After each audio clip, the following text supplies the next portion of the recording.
Was down again. Facebook was down again. I didn't do it.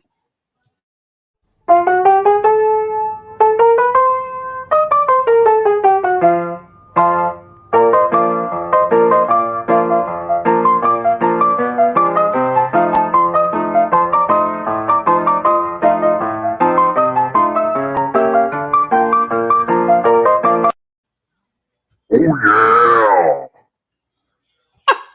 What's up, everybody? What's up, I don't know why everyone? I did not touch the hamster sound. It just kind of came up.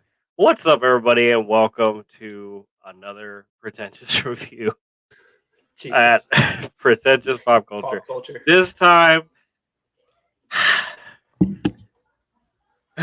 Venom, Let There Be Carnage. And what a great show we have for you today, because I am one of your hosts, Justin, the Culture Coyote. And joining me, as always, is the DC Dad, aka the IKEA Assembler, aka, or dare I say, the animation sensation, the food vlogging, theme park jogging Disney Grizzly himself, Lucas Abels. What's up, everyone? Now, before we get into this, remember, if you like this content, please leave a like on this video, and please subscribe as well to get all of our latest content. And you can go to follow us on TikTok as well as Instagram and Twitter if you want to keep up on the latest in superhero and pop culture news. And give the Disney Grizzly over here a really big bear hug, supporting his Adventures by Abel's channel on YouTube as well as his page on Instagram. It really helps him out. That's why he gets his name, the IKEA Assembler, because he may or may not have put a couple IKEA things. I may or may not have a lot more IKEA stuff coming soon as well. Oh my goodness. Cross promotion. Ooh, IKEA. Anyway, and of course, follow our friend Alex, who inspired all of this, in the Bat Loop on YouTube, TikTok, and Instagram. And if you want to support us even more, you can get the Pretentious Pop Culture t-shirts on jakesdesignsrw.com, where you'll find excellent wardrobe with creative and nerd designs from pop culture to really a lot of really creative, profane social media themed shirts. And I think you'll like if you go check those out. Use the promo code POPCULT, that's POPCULT, all caps, when you check out for a 10% off your purchase. And remember, all shipping is free. Now, before we get into this thing, I don't know if I want to call it a movie, but this thing, yeah, I guess. I mean, we got some news to tell you guys. Right now, unconfirmed, there's a big thing going around on Twitter where I scrolled through it and I saw it and I was like, "Is this real?" And it's not official, but it's from a guy who's very credible, and everybody's thrown around like it is. Hawkeye is going to introduce, this is official, a character called Echo from the comics, who I believe is Wilson Fisk's adopted daughter in the comics. So don't know much about that. We don't know much about that. Don't know much about that. That's an echo right there, anyway. So this is too early in the morning for these dad jokes. So it is rumored that not just Wilson Fisk is coming to Hawkeye, but that the entire Daredevil cast, or like main cast, is coming to the Echo show on Disney Plus next year. I don't know. That would be great. I personally, am hesitant, in the same way that I'm worried about Deadpool 3. How are we going to do these future R-rated Marvel shows and movies as they transition to the MCU? Now, we know Deadpool is going to be rated R, so that I'm confident in. Ryan Reynolds keeping that team together, getting that, making sure that they're meshing together right. We get the Deadpool we know and love. But this Daredevil, like, are we getting the R-rated stuff back? I don't think we're going to get R-rated, but I think they're going to push the PG-13 rating as hard as they can, for sure. I mean, I don't have to have R-rated for the Daredevil as long as they keep it dark and gritty. I never had to have it. until they gave it to us, and it really made the only it one that I would be appear. like sad for would be if they brought Punisher, John Barenthal's Punisher, into the bigger side of the MCU, and they made that like a PG. Yeah, because the Punisher would just fight robots. Yeah, unfortunately. That's how you don't have to use blood. You can still have them shoot things, but he's just gonna be shooting people, and it's just gonna be like a very muted red stain on their shirt for a half a second before it cuts off, or it's gonna be him shooting and them off screen, or a bunch of robots getting turned to like wires and sparks. Oh my Samurai God. Jack treatment. Yeah, essentially. I don't know. Like I think it's just a travesty how, first off, Disney Plus. I get that Disney wants to have this like family friendly mentality, but like if you're willing to do like Falcon and Winter Soldier is a scene where a dude's bashing another dude with a shield, and they have the blood on the shield, mind you, but that's it. Like that's the highest violent that you can probably find on Disney Plus anywhere. And the Pirates movies. The Pirates movies push, I think, for a Disney owned franchise, they push the boundaries of what a PG-13 movie could be without the F-bomb or like what could happen. I mean, think about some of the death scenes from there. Like think of think of when Davy Jones kills that one guy and like this tentacle comes out of his nose and like he suffocates him and but like, there's no blood. Blood is where it is. That's what I'm saying. I think they could push. I think they could push how hard of a PG-13 rating for Daredevil and still be okay. Although even I don't need it. I didn't need the blood in Falcon and Winter Soldier to enjoy the grittiness and how well the fight scenes. That's an iconic. You definitely needed the blood on that shield. No, I'm just saying I didn't need it. I mean, you did need it to like for the scene and for like the purpose of it, but like I didn't need the blood because the fight scenes were so well choreographed. So I'm not saying I wanted blood in that. I'm just saying like so take I don't know why they. So take that style of like fight scenes, and then I'm pretty sure Hawkeye is going to be doing basically the same thing essentially with that style of storytelling. So Daredevil would still fit in it. We don't have to have like the Netflix rated R to do good. It's less of the blood that I like and more of the subject matter we have, because Disney Plus isn't going to make a show about a bunch of girls. Like Daredevil starts off with him fighting dudes who are human trafficking females to put in a cargo container to go overseas, and he's literally tasering the female. And so no, there's no blood there, but Disney's not gonna.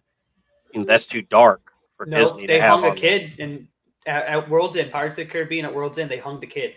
Yeah, but that's like again. No. In the Pirates movies following at World's End, do you think? I feel like they've gotten a lot, tamer since then. Even though that's not very far away. The mermaid attack scene in On Stranger Tides, very pretty graphic for a movie. Okay. Never mind. You're right. Let's move on. Eternals. The runtime of Eternals has been revealed as 2 hours and 37 minutes, and I wasn't too I don't know nothing about this. Is a blank slate movie for Lucas and I. We don't know much about the Eternals. Lucas probably we're kind of like getting to learn more. He knows about the Celestials a little bit more than I do. I know about Celestials. I know about who made the Eternals too. And my favorite movie of all time is what, Lucas? What is your favorite movie of all time? Oh, Blade Runner, 1984. 2000. Blade Runner 2049, the sequel to Blade Runner. I know that's blasphemous to your original Blade Runner fans, but whatever. It's a better movie. But that movie is almost 3 hours long. And what I like about a longer movie, if it's done right, typically, depending on what kind of movie it is, I prefer different lengths. Like something like Venom, 90 minutes is like. Something like Blade Runner, 3 hours is. So it gives you time. You have an ensemble cast. in Eternals, like what, like 9, 10, 11. I don't know. There's a lot of them. I don't know. There's so many of them. I can't keep track of them.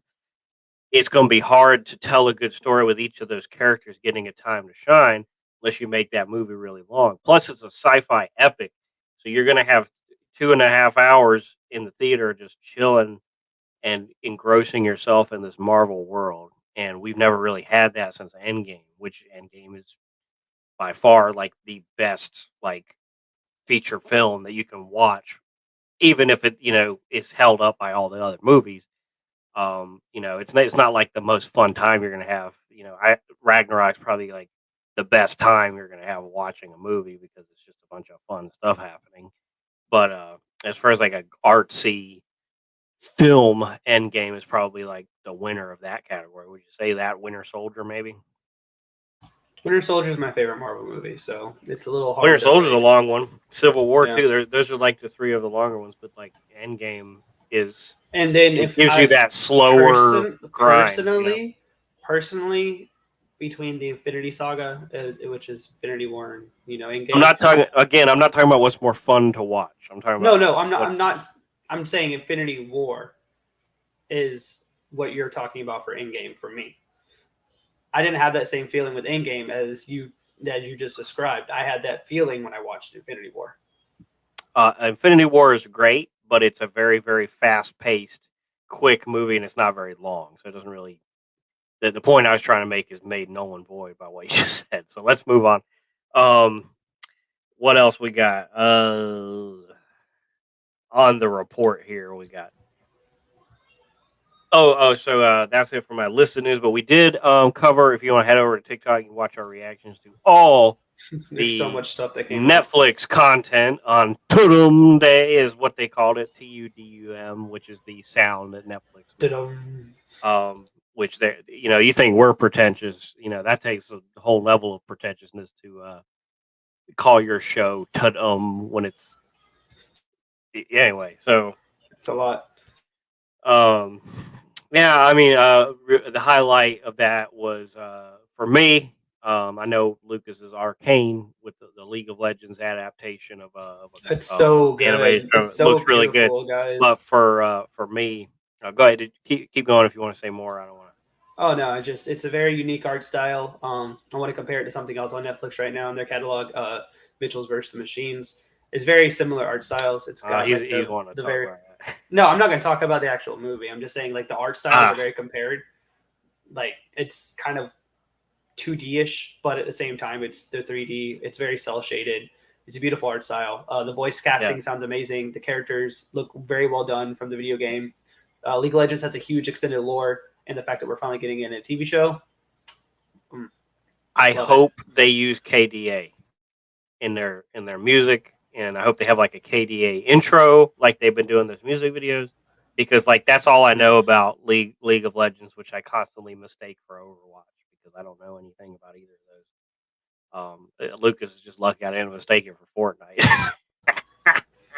I'd fight. Anyway, we also got Cowboy Bebop intro of the live action adaptation, and this is one of those like.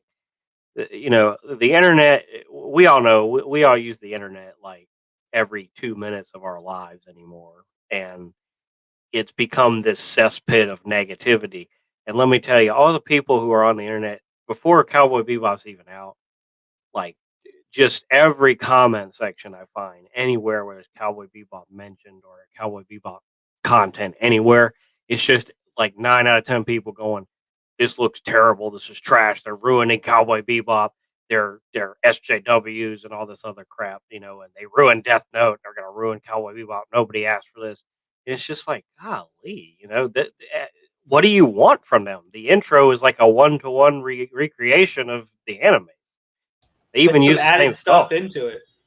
Like they added some stuff to it, but it's stuff that looks like it's going to move the story along, so it's fine. I like it. I love it. And people are mad that Spike, the main character, is Korean and not Jewish, which you can be Korean. I don't think he has any. There's no Jewish like there's Jewish like ambiguity. They don't clearly state that he's Jewish.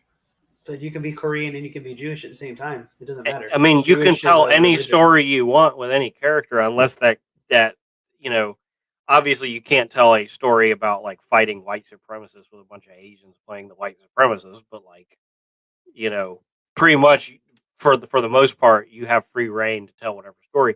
And this looks good. It looks like their costumes, they're actually like trying to make an adaptation here, and I think everybody needs to give it a shot because They need to calm down. For it. They need to calm down. The internet needs to calm down. I'm looking at you, internet. Calm down. I think John Cho, Kumar himself, or Harold. I don't know. He's Harold from Harold and Kumar, and Sulu from the Star Trek movie. I think he looks great as Cowboy. We also got Stranger Things. Yeah, We got so Witcher just 2, trailer drops. Sandman looks Cobra great. Kai. Cobra Kai, of course, coming out in a couple months. All good stuff. There was an announcement made, a casting or a release date coming out for next year. But anyway, I forgot about it. Let's move on to the main event. Venom, Let There Be Carnage. I'm going to go first because I have really for people who haven't seen this yet. This is the non-spoiler part. I personally, if you are a huge Marvel fan, or if you like Venom, or if you feel the need to like stay up to date with, you know, the latest info in anything that has the name Marvel on it, you should go see this in theaters because you don't want to, wait 2 months from now when something. Anyway, I don't want to say too much, but you might want to watch it for that reason. But for the most part, like if you like good movies and like, well, I guess you can go see it if you want to have a good time laughing at a dumpster fire for the sake of it being funny, like you would, or if you want to take like a date, maybe go do that because it's funny. There's a lot of humor to it, and some of the jokes land. A lot of the jokes are like cheap jokes. They're not like clever, but they're used in a way. Like I'll be honest, like I'm not impressed with the joke, but I laughed harder than I've laughed at anything else this year as far as movies go at the final joke of this movie. I thought I was gonna have a heart attack. I laughed so hard. Um, but I think overall, like Woody Harrelson's fine. Um, and he does a good job as Cletus, as far as I know. I don't really know too much about Venom and Carnage, just for the most part.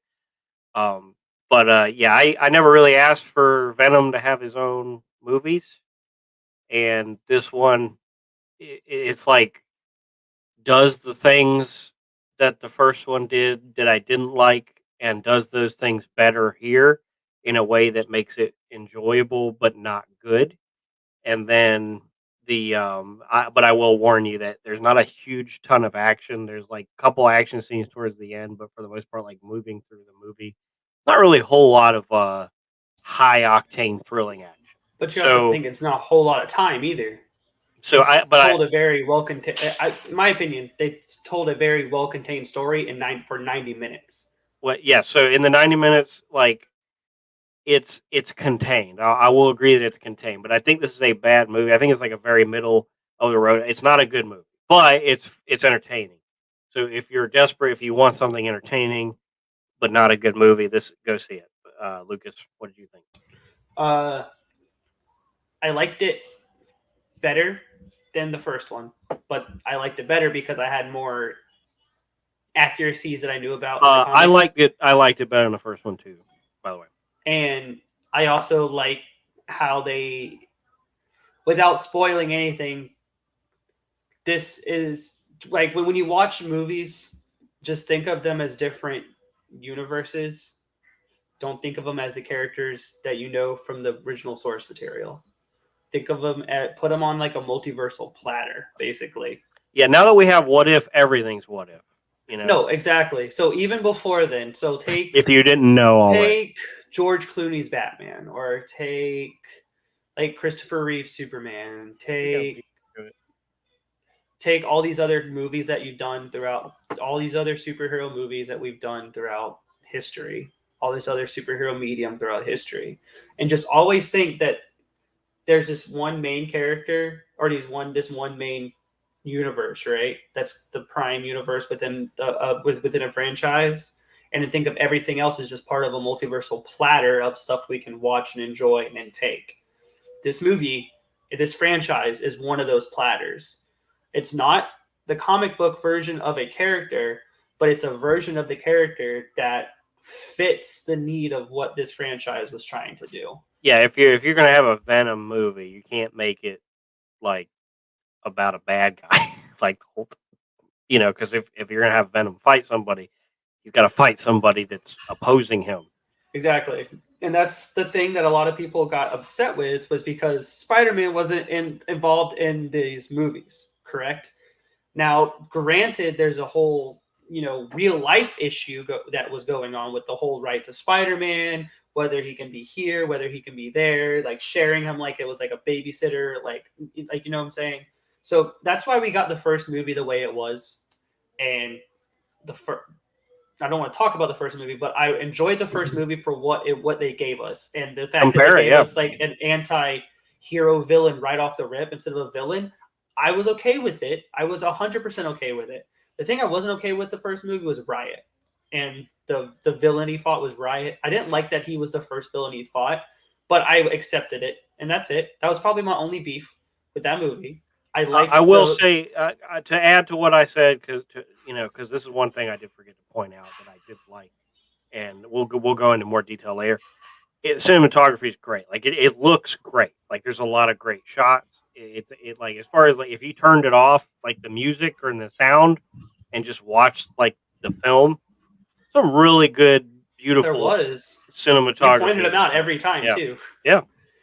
But now take what was, like Justin said, take what was okay to him but good to me in the first movie, and they made it better in this movie. See, I liked the back and forth with Eddie and Venom. I like that they have this like relationship that they're bonding and trying to become like better than what they are. And I like that Venom is the one who's wanting to be like the hero in this movie. So in this movie, he's wanting to become the lethal protector. It's subverting expectations for sure. Exactly. And he wants to become the lethal protector. He wants to be the hero, but he wants to be the hero that, and by the way, Lucas isn't just coming up with that. He literally says that. He says, I want to be a lethal protector. One of the Venom comics was called Venom, Lethal Protector. It wasn't coming up. Yeah. Okay. Yeah. All right. Like when Venom in the comic book like media, he leaves New York City and goes to San Francisco, he becomes San Francisco's like superhero. He becomes an anti-hero over in San Francisco. It's called Lethal Protector. Yeah, and then Spider-Man finds out that Eddie's actually active in San Francisco, leaves New York to go deal with Eddie, thinking he's a villain, but Eddie's like, I'm killing robbers, I'm killing bad guys. Like, what's the problem here? Kind of like a Jason Todd scenario with Batman's like, all these guys are evil and thugs. What am I? Why can't I take them out? So I like that they're doing things without Spider-Man being involved that still kind of fit. But the whole back and forth with the hilarity of the context between the two, Venom and Eddie, that's something that's new, and it's a little refreshing. I've always been an advocate of like dark and gritty, but the stuff that comes out of Venom's mouth is hilarious to me. I might be the child at heart that I am, but it's hilarious. I love how he's always saying something, but no one hears it but Eddie, and Eddie just has to deal with it. And he's like, sometimes he just has a nervous freak out. And he's like, oh. Yeah. Lucas said and not to offend anybody with Tourette's or anything, but it is sort of like having someone not have Tourette's but like display the symptoms. And he never uses that excuse either, which I guess probably would offend someone, but it would work because he looks like it. But anyway. That was just so. Just a quick little recap. Sorry, the movie is great. It starts off with how the last movie ended with Cletus talking to Eddie. Like Justin said, Woody Harrelson's Cletus. Are you? Awesome Are we casting. still? Are we getting into spoilers yet? Or No. Okay. I'm just doing it a little quick. So Cletus, All right, Eddie, Patrick Mullihan, by the way, is in this movie too. The character, not the actor. He is, if anybody doesn't know, he is one of the other symbiotes in the Marvel Universe. He is Toxin. He's actually a child of Carnage. So that he's in this movie, like not Toxin himself, but the human that becomes him in the comics. It's Toxin's not in, like you don't get to see him. Just a little fun note. So when I said this movie is very contained, like it's only a couple characters, and we have a very strong focus on those couple characters, and that's why I think this movie works at a 90-minute runtime. So we get Anna back, we get her boyfriend back, now fiance. We got Eddie, we got Venom, because I count Venom as a character. We get Cletus, we get Carnage character, we get Patrick Monahan or Monique. I'm butchering his name. I know I am. And then we get Shriek as well. Those are your main characters in this movie. 8 characters that you see on screen. It's not abundance of characters, and that helps. That helps this movie so much, in my opinion. It helps so much to tell a quick, decisive story. Shriek is played by Naomi Harris, who Lucas didn't know, but he pointed out that she is the Calypso character from Pirates of the Caribbean.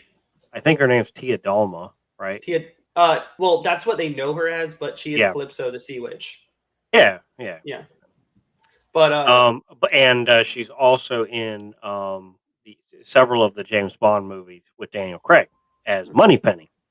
Interesting. She's got 2 movies coming out. Week back to back. She's got no time to back coming out.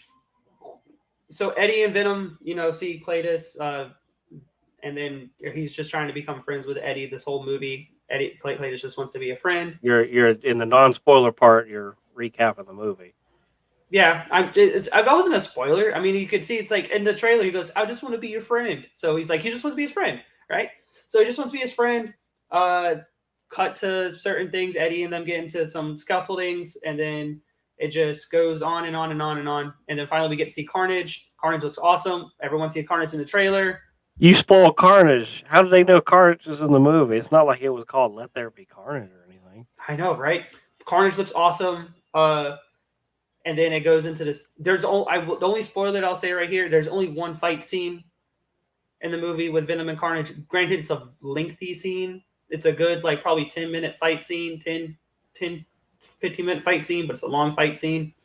But yeah, I think it's an awesome movie. I think Justin said it's a bad movie. I think it's a good movie. I don't think it's a great movie. I think it's a good movie.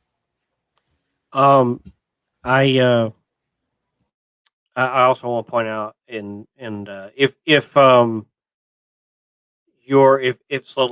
you hated the first movie, you're not going to like this one. If you hated the first movie, and if that's the case, and you're still a big Marvel fan, I highly suggest you find on YouTube or Twitter the end credit scene. Watch that, okay? Because you need to watch that. Yep. I can tell you why. We'll talk about it later. But anyway, we'll talk about the spoiler, the end credit scene last. But so before we talk about what? I was gonna say we're gonna give you 10 seconds basically to get ready for spoilers. No, it says spoiler down there. Read it. Let's go. Bye. Bye. So I want everybody's still with us. I want you to close your eyes, Lucas. Close your eyes, and remember 1995.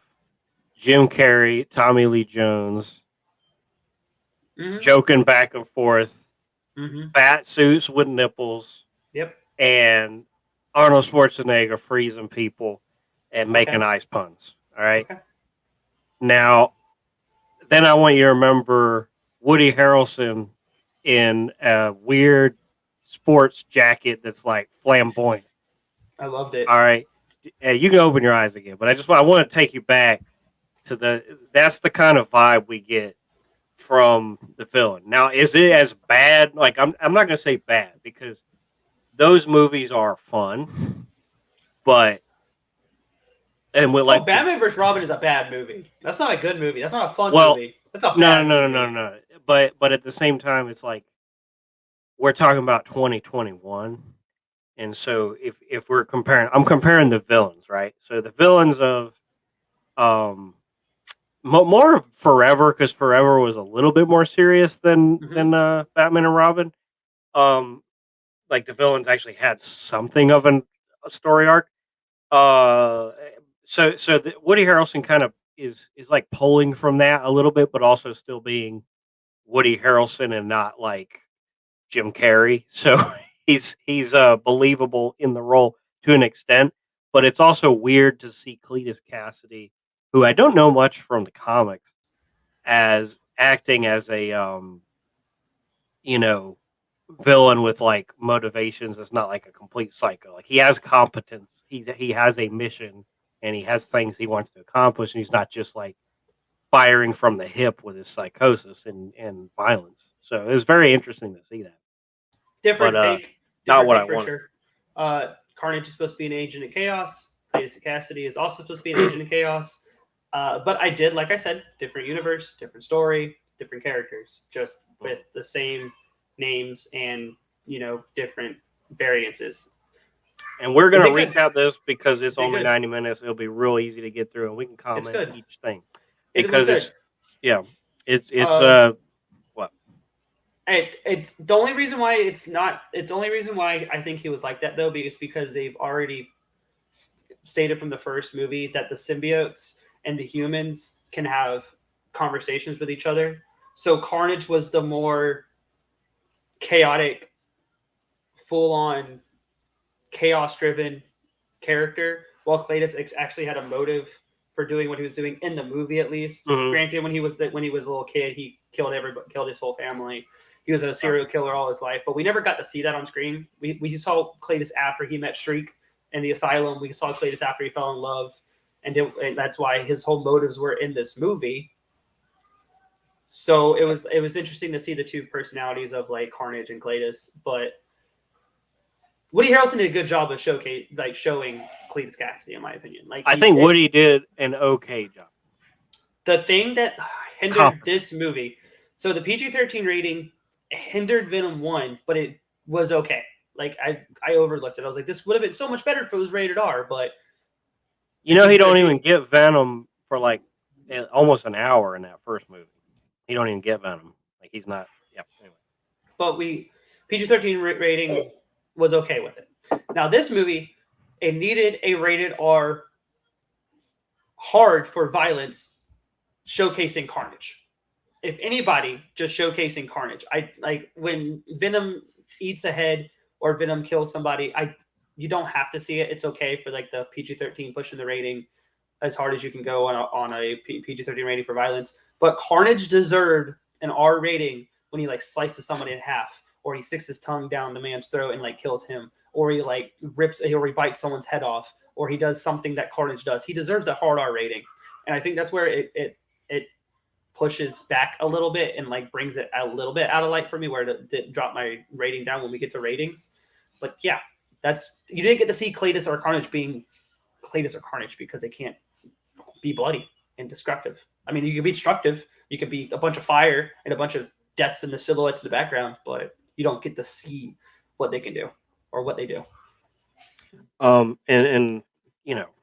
like it when they show Carnage, he looks like a really good translation from the comic book to here, but there's also like an element of grossness because in the comic they just use red ink. That there's not most of the time there's not a lot of nuance to the way they portray Carnage in the comics, but here they're doing it as they're making it look more blood-like. But when you have that on this slimy thing, it looks like skin almost, like really congealated, like crusty, hard skin, and it's just gross, man. I don't mean that in a bad way. I mean that as like that makes him a good, villain because he's gross, in that way. Like you don't want him to be clean looking. He's a horror character. So yeah, but we start off this movie. It's very simple. Cletus is in, you know, Yeah, there's red ink, red and black ink. Not a lot of wetness, not a lot of skin texture. Lucas, you're muted. That was the original appearance of him in the comic books. Just on that there. So, we get Woody Harrelson's in an asylum. He's got a romantic fling with Naomi Harris' character Shriek. Years later, like he's killed people. He's a serial killer or whatever. Eddie and Venom are having disagreements about whether he should eat people. There's a gag for chickens, which is funny. It's like a recurring gag that there's 2 pet chickens that they have that I guess Eddie got for Venom to eat, but Venom felt attached to him. He doesn't want to eat. So It's the like, thing where he became attached to a human so long he's starting to get compassion and still have emotion. So he's like, I can't eat these things.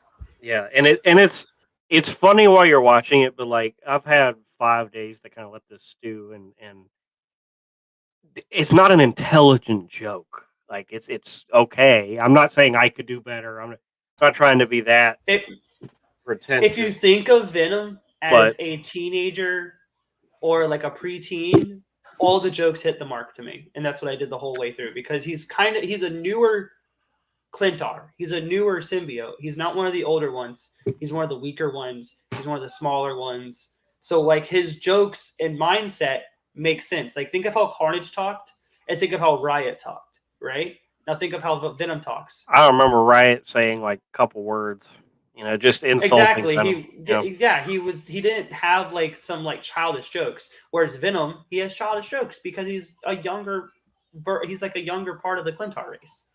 It makes sense. There's a lot of things. Every time you say Clintar, I think of Hawkeye.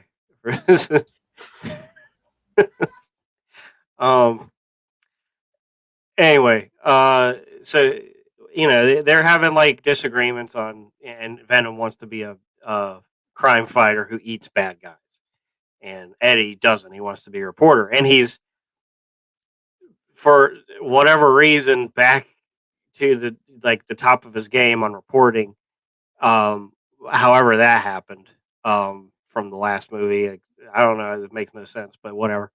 And he's going to go interview Cletus in prison, and I don't really remember what happens, but it doesn't really matter because it's just he gets the spotlight put on Cletus and basically secures Cletus getting the lethal injection execution. And we get some more Venom and Eddie like back and forth, and they go back to the thing, and it's all this like to me interesting stuff happening. The only thing that's kind of interesting is we get like some backstory to Cletus, and they use a strange, out of place, but utilize well animation style. I loved it. That was awesome looking. Yeah, it looked great, but like it was one of those like. And I guess you can compare it to like Harry Potter 7 map. No, when they did the Deathly Hallows. Yes. Yeah.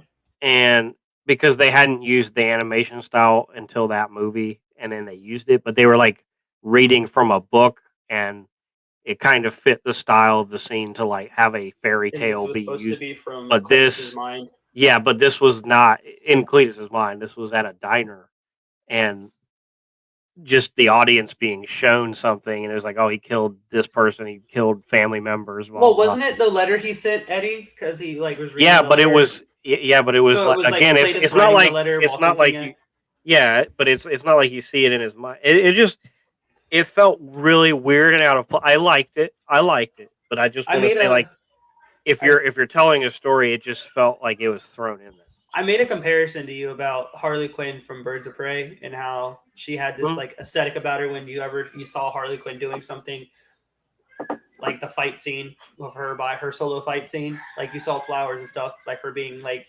crazy. Did that seem out of place to you though?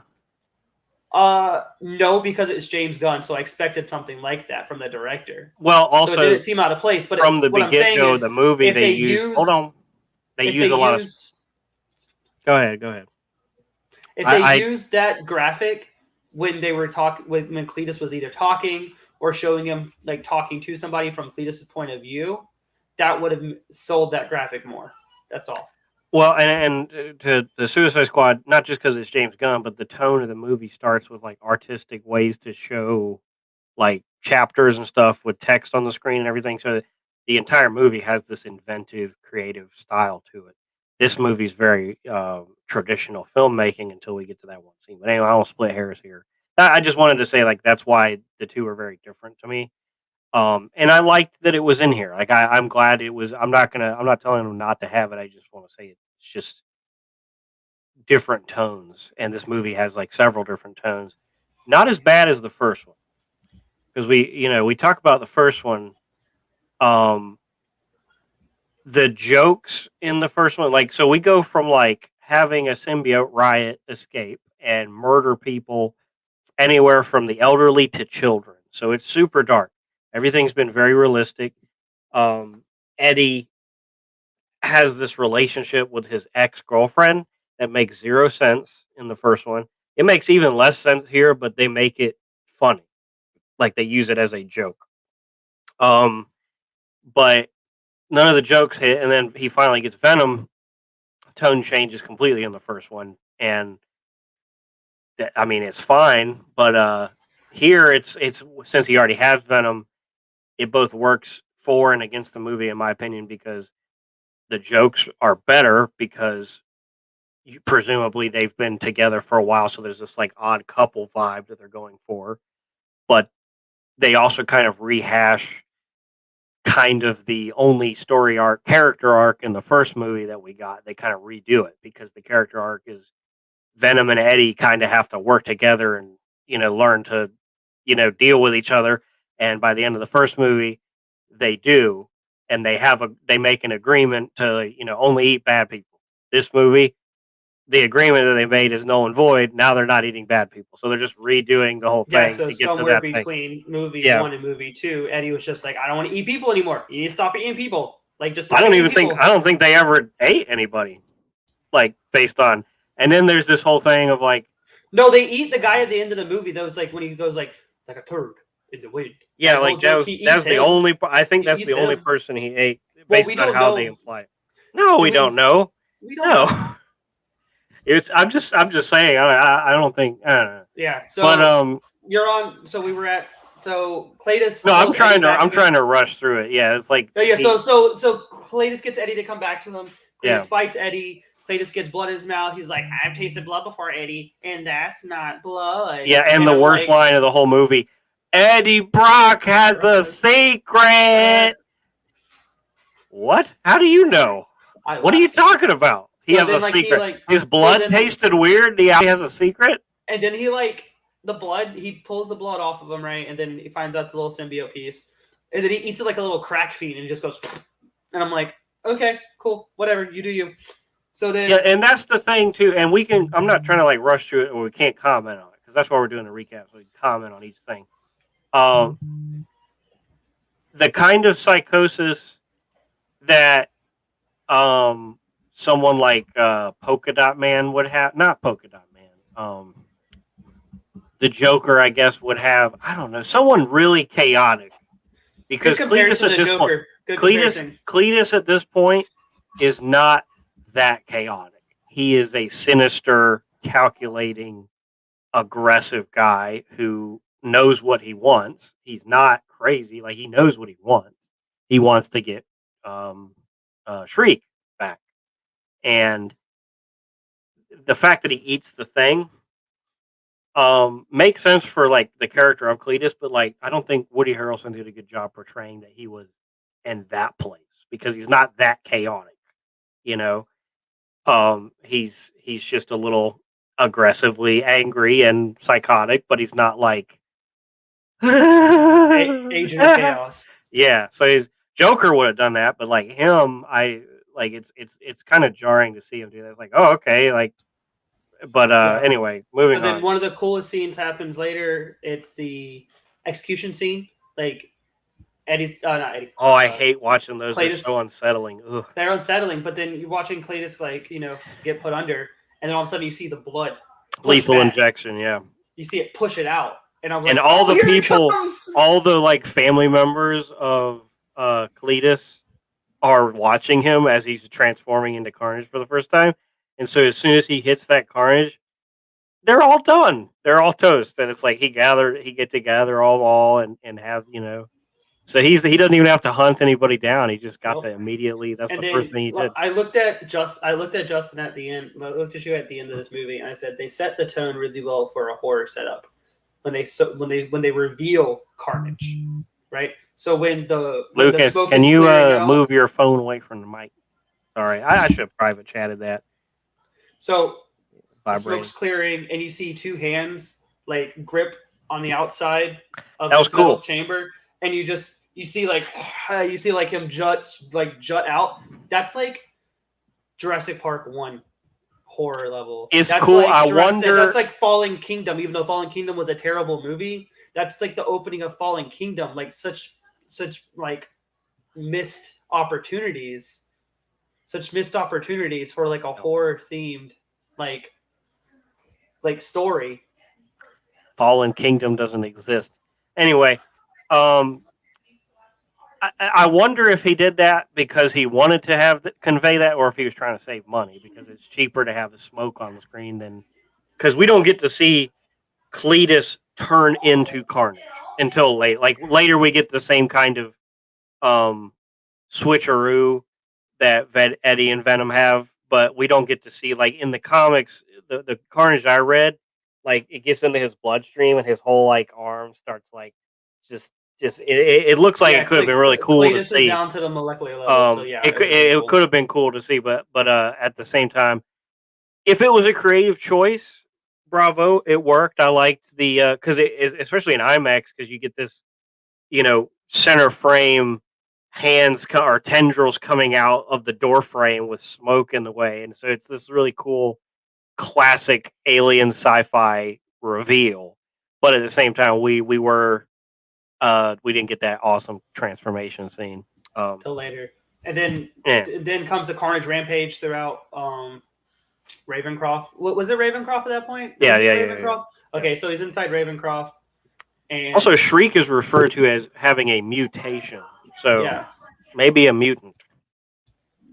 Yeah, maybe. But she's in Ravencroft, so we see the awesome like destructive capabilities of Carnage, but like I said, hindered by the PG-13 rating. But we see it's pretty graphic though for a PG-13 movie. So at the same time, bravo that you pushed the limits on what you could do, but it's not what you needed from Carnage. It's not that graphic. So then, for PG-13, yes, for modern day PG-13 movie, yes, you did the best you could. And then we move on to Venom and Eddie breaking up, basically. So Venom starts hopping from host to host. And again, not the movie I wanted. Not the movie I wanted. So we finally see Eddie calming down some. So I've been an advocate of like why Eddie is so crazy and like quippy. But what and, like, we missed, what is the catalyst of them breaking up? I don't know. What's his girlfriend's name? Anna. So right? Who cares? Anna. So Anna and Eddie go to dinner, right? And she's all dressed up. And he's been talking about getting Anna back. And she's been sending all sorts of signals since the first movie that for whatever reason that doesn't make any sense, her character is sort of into Venom and Eddie. And she was all about that last movie, and she even kissed him with the Venom suit last movie and had looked really happy about it and really excited about Venom.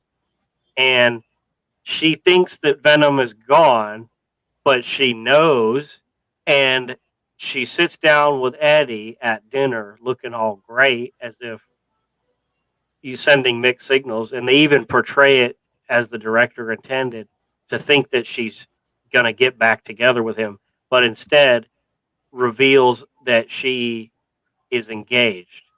And let's back up a little bit. Do any of you guys have exes out there? If your ex invited you to dinner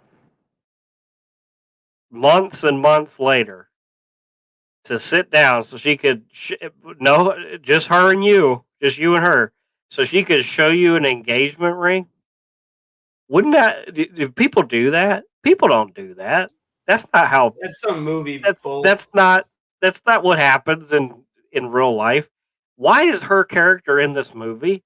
Why is she here?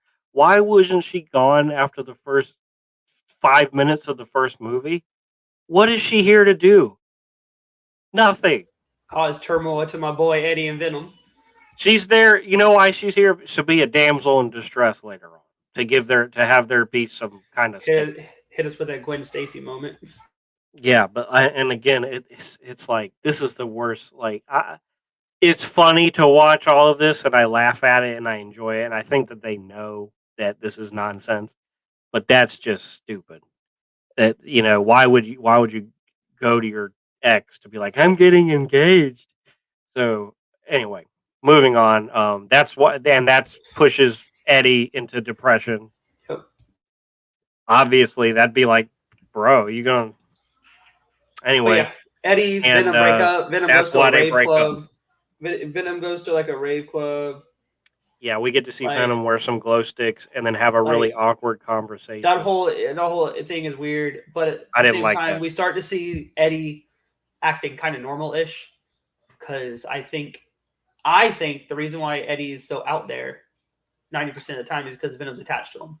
So he's always having to deal with Venom talking to him. He's always having to deal with everything going on around him, like trying to hide Venom, trying to stop him from eating things, this and the other. So he's acting crazy. He's always acting crazy, right? That makes sense that he acts crazy. So, but when he doesn't have the Venom suit, or when Venom isn't attached to him, he's kind of acting a little bit more normal, but he's still like messed up in the head now because of the symbiote that's been attached to him. So it makes sense in narrative. I would agree with that in this movie, but as far as like Tom Hardy's portrayed Eddie Brock, if you watch that first movie again, he is a pretty out there person before he even gets Venom.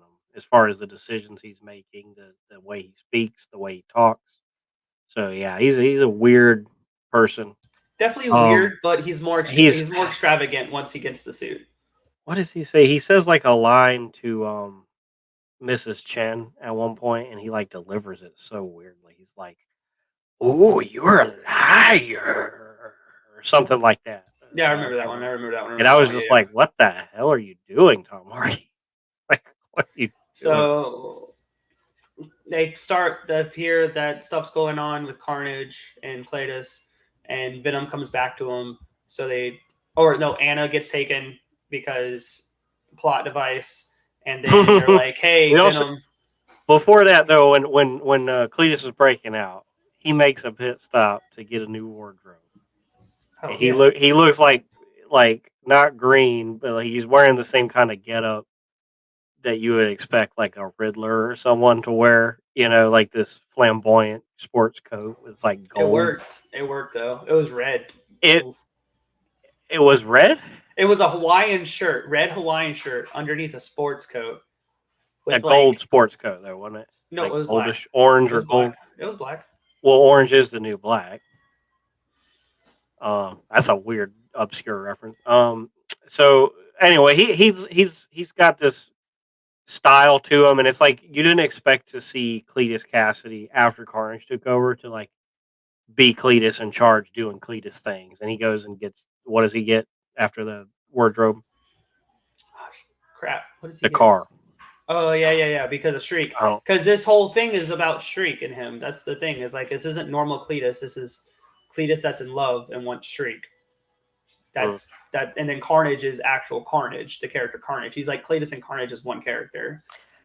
And we get to see him like kick a worker to death with the desk obscuring the counter, obscuring the violence, but like just showing like, oh, he's still like a crazy guy, wants to kill everything he sees. So, and then Anna gets taken by Shriek because they can't find, because it's Carnage, Cletus, and he breaks Shriek out. We didn't really say that. Yeah, Shriek all want somebody for their wedding vows because they're going to get married. Carnage wants Venom. Carnage wants to kill Venom. Cletus wants to kill Eddie. Or Cletus, sorry, wants to kill Eddie. And Shriek wants to kill Patrick Monahan, because at the beginning of the movie we find out he shoots her in the eye and she takes out one of his ears. So speaking of the detective, so serious, all the characters in this not they're kind of parodies of themselves in a way. This detective thinks he's in an HBO drama series, and he's like acting really hard and really intense and really serious and really Yeah. angry. And I'm just like, well, first off, like, good job him. Um, but like at the same time, like, it's so weird to see that seriousness, and then everybody else is kind of like, Venom being the most out there, Cletus, and then Eddie. Everybody's just kind of wackadoo. Yeah.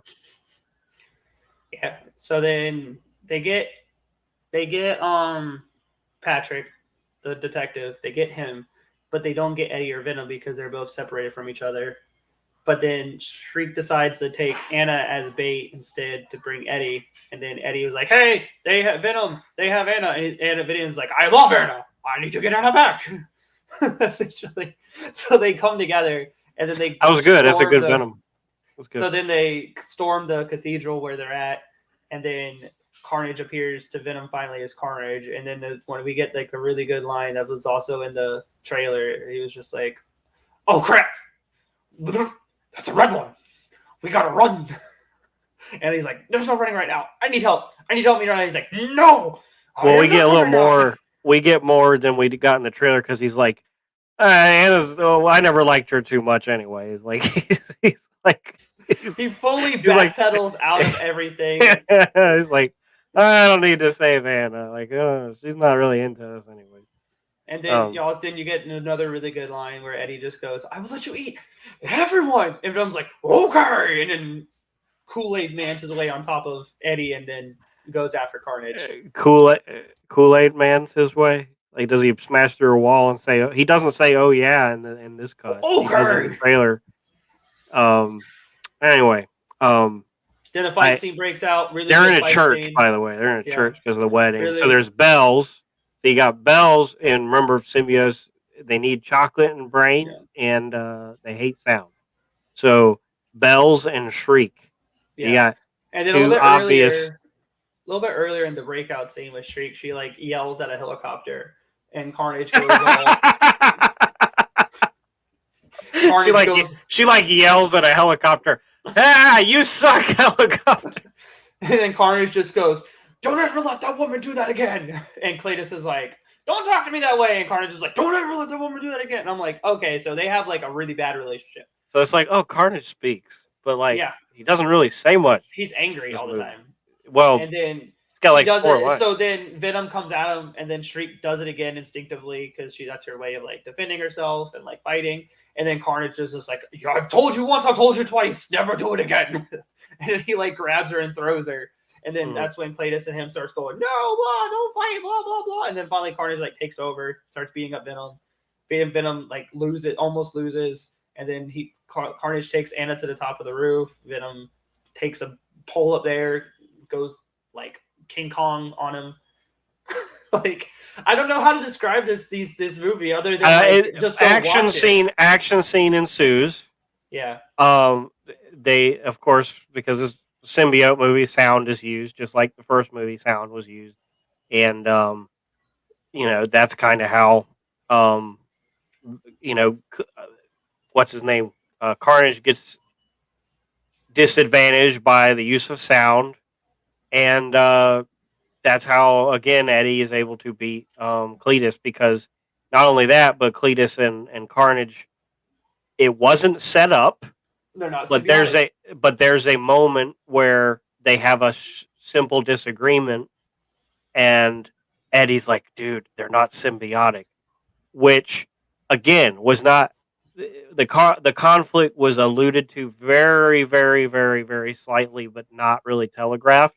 So that wasn't earned, but it felt like a very and again, they probably cut a lot out of this movie. It's only 90 minutes. So there may have been like a scene earlier where there was more tension between Cletus and Carnage, but it's just kind of thrown in here that they're not symbiotic, which we just got a whole movie of Eddie and Venom not being symbiotic to the point where they split up, but they're fine. We also got the fact that Eddie is the only one Venom can attach himself to and not like disintegrate the body, essentially, like drain him of nutrients. Have you Well, noticed that? he's probably not the only person because there's only like you have to have a certain genetic makeup, and there's people that have similar genetic makeups, but it's just hard to find them.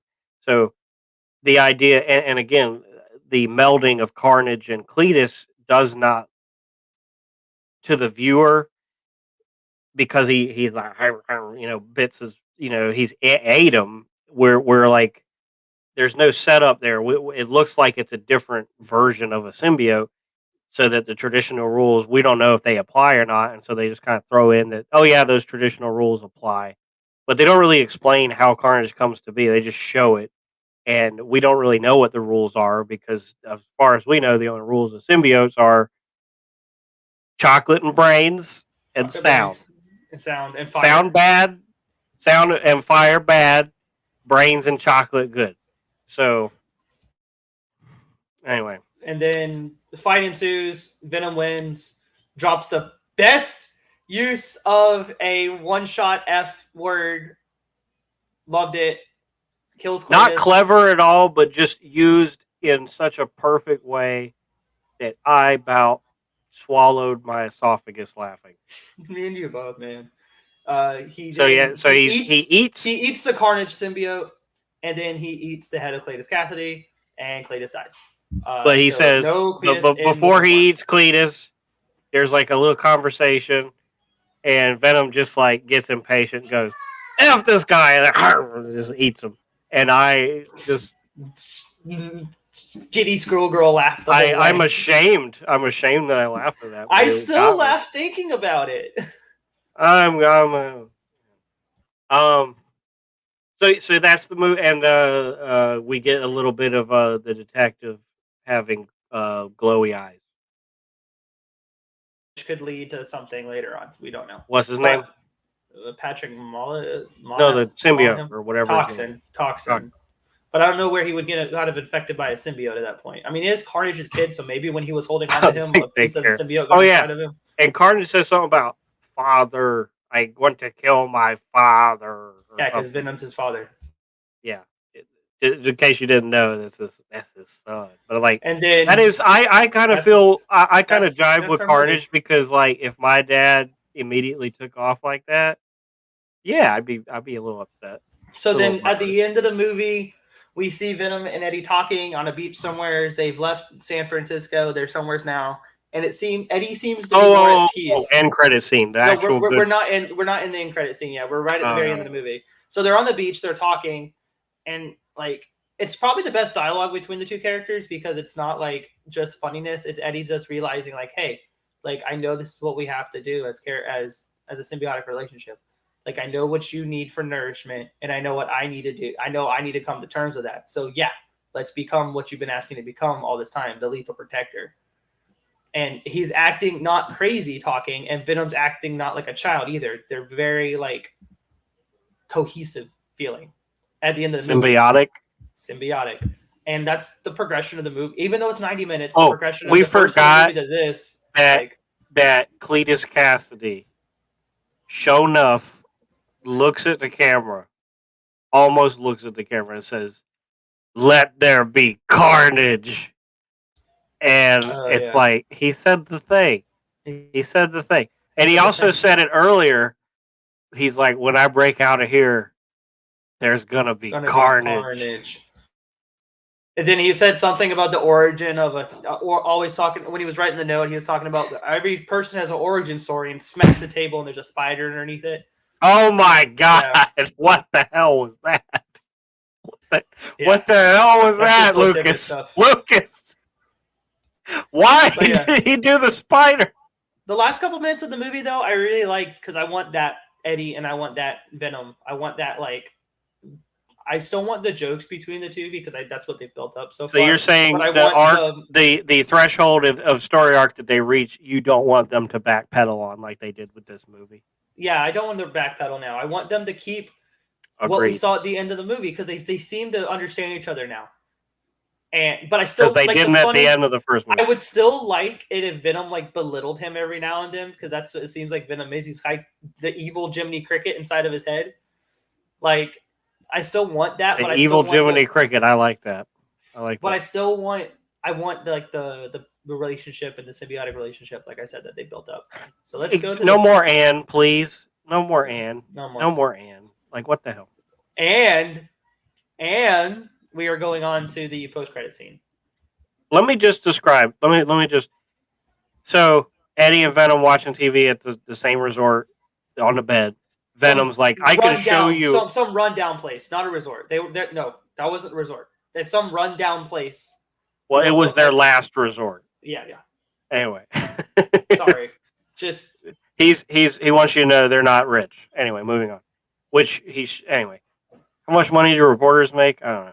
So anyway, Venom says, I can show you some of the past that I've been through, but you couldn't handle it. And he's like, yeah, show me. And so right after that dialogue, before it's also confirmed that even though he's a newer Clintar, like he's been alive for thousands of years already. Plus, there's a hive mind of Clintar, so it knows all the collective thoughts of all Clintars over time.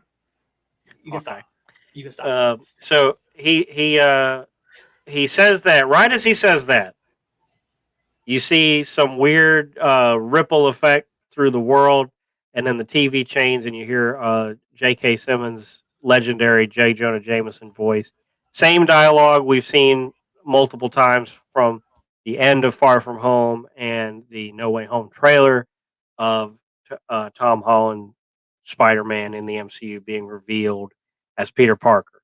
So he is in a different universe, and the guy Venom's like, "Oh, that looks tasty," and like licks the screen when Tom Holland's on screen. That guy, which is like, do they know? Have they met before? Interesting. And then a dude walks in. He's like, "Why are you in my room?" Because in this universe, his room is not vacant. Someone else is there, and he's just on the floor, and he says, "I don't know." And then credits. So here's my beef. Hype credit scene. Why did they set it up where Venom's like, "I'm going to show you the past," and then the ripple happens, and he's like, "I didn't do that," and it's like, why? I love that. Why set that up for that? Because like the average viewer, like myself, is going to have some confusion. Like, did Venom do that? And he did not. But like, because they say it, but like, why have that be the setup? And then I also think it's kind of lazy for them to just have this scene. I think it's cool because obviously huge confirmation that Eddie is now in the broken MCU, because this presumably with the spell, the whole MCU canon is now broken. But it's weird. Me and Lucas was talking about the end of Loki and how, yep. which I clarified. The multiverse exists. That's all that the end of Loki meant. It exists. But Eddie going into that universe had to have been done either through Doctor Strange's spell or some other way. Because I still think it's because Sylvie killed the one. No. Because again, He Who Remains. That's nonsense. Because again, when you kill He Who Remains, they're outside of time. They're at the Citadel at the end of time. All that did is it stopped the multiverse being regulated. It doesn't open up holes for people to go to and from different universes. It just allows the multiverse to exist. So, there had to have been another thing, because nobody else got put into a different universe. Tom Holland or Loki was not in a universe. Only reason why I have beef with the Doctor Strange theory is because if the Doctor Strange thing happened and it's just Spider-Man villains and Spider-Man characters are now involved in the MCU because of it, then that's going to be the most horrendous thing to me. Like, that bothers me so much. Like, if that happens and breaks the Marvel universe, Marvel canon, and you bring in like the Fox X-Men, it's only going to be things, then it's going to bother me. So you do want the Fox X-Men? I would like them to be there if they break the canon that way, because if Doctor Strange's spell is the reason why it happens. then I don't want just Spider-Man characters. I want the Oh, X-Men okay. as well. That's what I was wondering if That's you'd be what upset. bothers me. It makes No, more no, sense no, for no, me no. for the Loki I think ending. no. Here's what I think the spell that Doctor Strange does is only bringing in Spider-Man characters because Peter is there for the spell in the so it's going to be things related to him. But I think in the future we will get besides the spell because what is the next Doctor Strange called? Multiverse Madness. So presumably No Way Home isn't going to be the only thing where we're dealing with the multiverse. So I think I don't think you should be mad. Like you can be mad, whatever, but like to be mad for right now, it's just going to be Spider-Man stuff until No Way Home. And Eternals is probably going to be this rumored. A lot of people are speculating that that's going to be how they introduce the X-Men into Would Marvel. make sense. So I think we're going to get again like I'm upset about the Ralph Boner thing with Evan Peters Quicksilver, and that's not going to go away. So I can feel you, but like I again like you should stop with this whole Sylvie stabbing Kang. All that did was it stopped someone from writing the script and being in charge. That doesn't It explain. didn't open up. That doesn't explain that the way you're talking doesn't explain how there's a Kang statue in the TVA when Loki goes back, though. Yes, it does because when Kang dies, the multiverse opens up. Loki is not in the TVA. He's not in a universe. He's in the Citadel outside of all universes at the end of time. He is not in a universe. The multiverse opens up. He goes back to a universe, but he goes to a different universe. He's not in one, and he actually has a device that lets you travel from universe to universe. Venom is just some dude sitting on a bed. He doesn't have the device, and Kang dying isn't going to send anybody else anywhere else. Loki actually had a device where Sylvie hit the button and threw him through. That's it. That's all I'm saying. Like that doesn't we get mean season 2 of Loki, though, or until we get season 2 of Loki, until we get what ramifications happen because what if is happening, until we get No Way Home, we don't know what the actual one is, though. Duh, I'm not saying that. All I'm saying is that the spell would make more sense. But at the same time, the spell is if the news footage is not like a repeat, if he's watching that as it's happening, like live, then the spell hasn't taken place yet in that. So that also doesn't make sense. But I don't think it's either one of those things at that point. But if you're doing a spell that breaks time, it doesn't matter when you do the spell. You can have creatures come in from multiverse at any point in time. And there's a theory that Norman Osborn comes in like years before Willem Dafoe's from Tobey Maguire's universe and killed the Norman Osborn in the MCU and has taken his place but never made Oscorp. So that's a theory too. So there's all kinds of theories. All I'm saying is like there has to be more than just Sylvie stabbing Kang for someone to be in one universe and go to another. That opens up the possibility for that to happen, but there has to be more to it. It can't just be Kang getting stabbed. It's not like Kang getting stabbed opened up a portal for Venom to go from one universe to another. So anyway, moving on from that, the big question that leaves us with is in the trailer when Peter is in the sanctum and behind him is a plate of glass and a shadowy hulking figure with dark skin, presumed to be Lizard. You think it's Venom? I think we're still getting Lizard. Yeah, I think we're getting Lizard. I think we might get Venom in the end credit scene. Yeah, there is a plot leak, and plot scripts can be falsified. Leaks can be on purpose, and according to the plot leak, I not to spoil anything that's in the movie other than it is Lizard in the plot in the script that was leaked. That doesn't mean that, like, first of all, you can have a CGI character in a trailer as one character, and then have it in the movie as another because it's CGI. You could put whatever you want in there.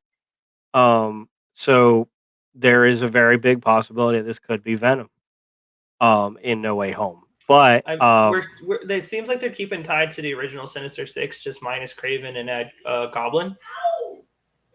Or Mysterio's missing and Craven's missing from the original Sinister Six. Sorry. So we have almost all the original members. Venom was a replacement member though, so they could do it. But Lizard was an original member. Yeah, so. It just seems strange though to me. I'm leaning towards it might be. I think it's going to be Lizard, but it could be.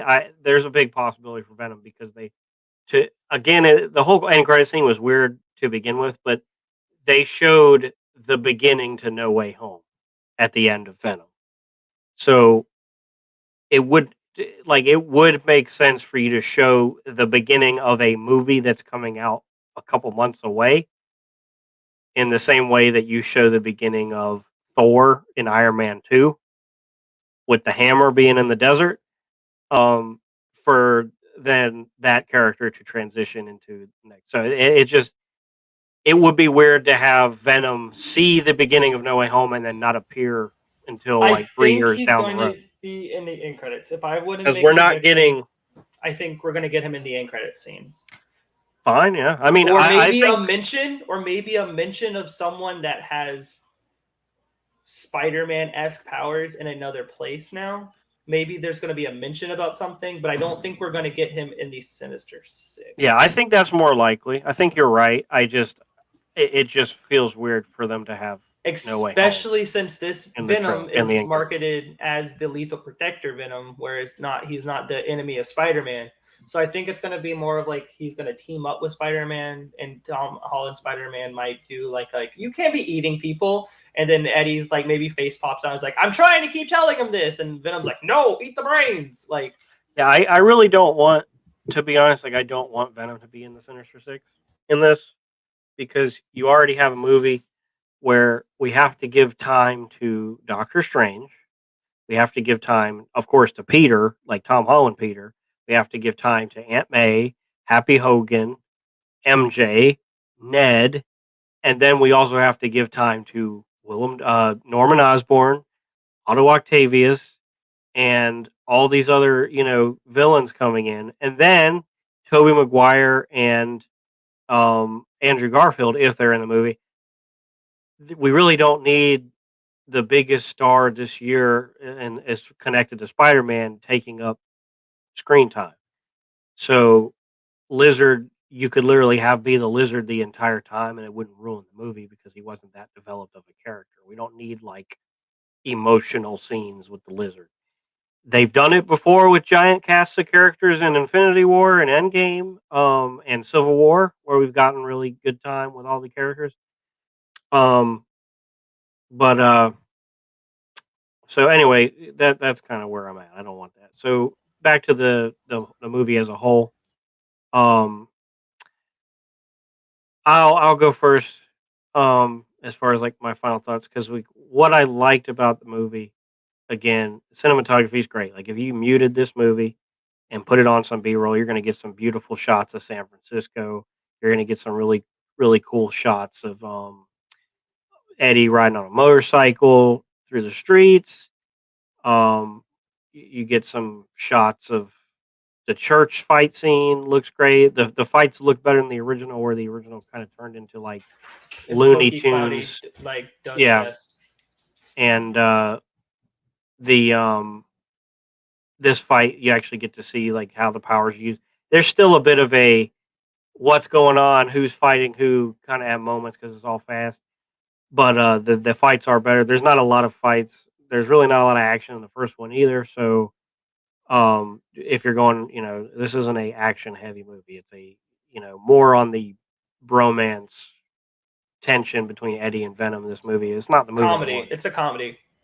Yeah, but and it's a comedy. It's a comedy in line with Sharknado or something to me. And for the most part, the jokes, a lot of them I will laugh at the punchline of the joke because I appreciate, but then I will also laugh at because of the pathetic attempt of the joke.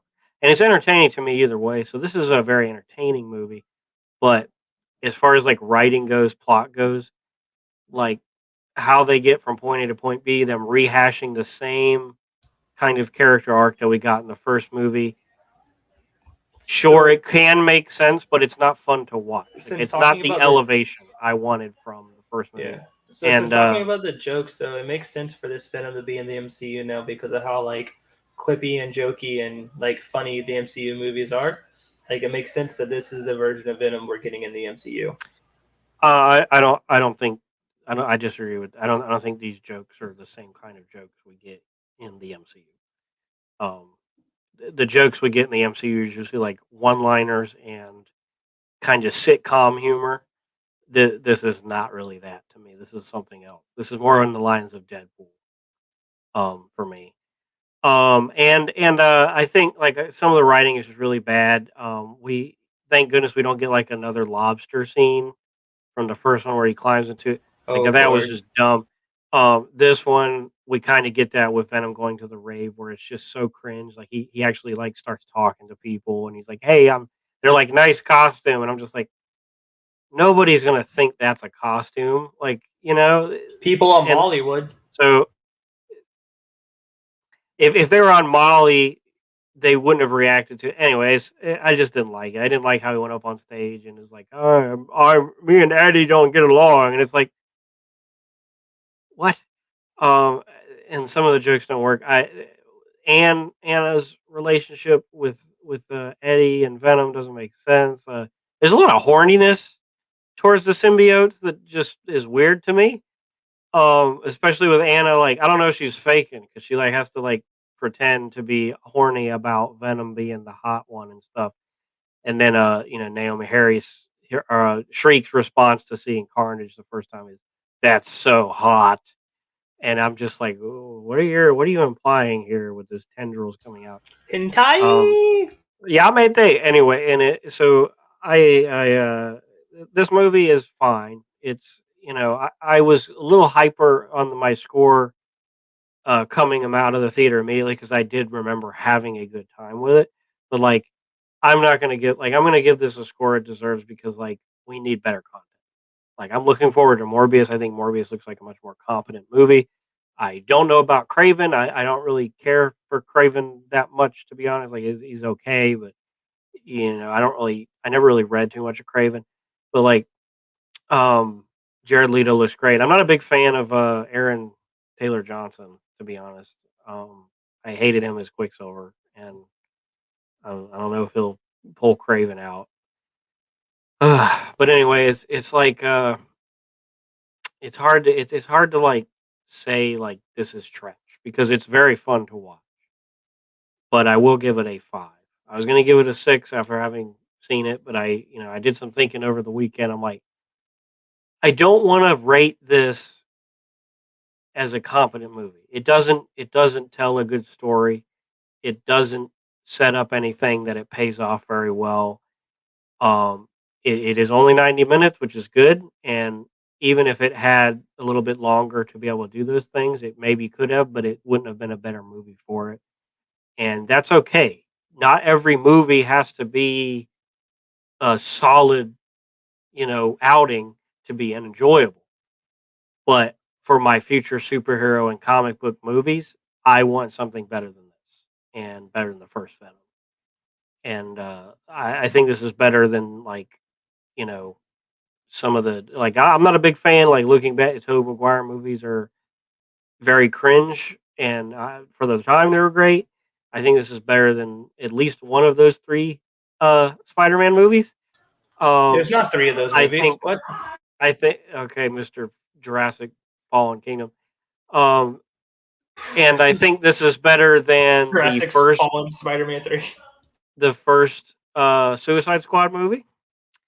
But I give it a 5. Like it's a fail for me as far as like what a superhero movie should be. It's still a good time. It's still fun to watch, and it's not something like you should go your entire life without seeing.